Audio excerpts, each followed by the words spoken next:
देखिए दोस्तों, ये 43 इंची का 4K टीवी है। तो इसमें साउंड का प्रॉब्लम देखिए, इसको अगर रिमोट से साउंड बढ़ाते हैं तो ये साउंड बढ़ नहीं रहा है। इसमें देखिए ऑप्टिकल लिखा है, ठीक है।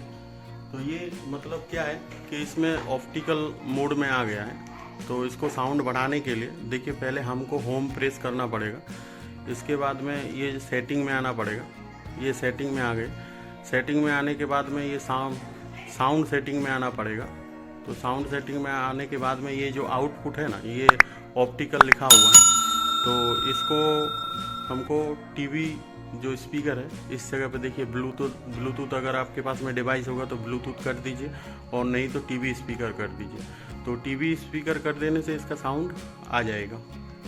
ये देखिए साउंड आ गया। और इसको होम को प्रेस करके हटा सकते हैं। और ये देखिए साउंड बढ़ रहा है, घट रहा है, ठीक है। पहले साउंड को बढ़ाने घटाने से आ नहीं रहा था।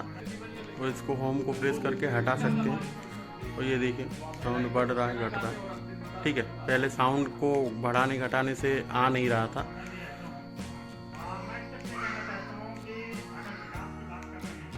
ठीक है।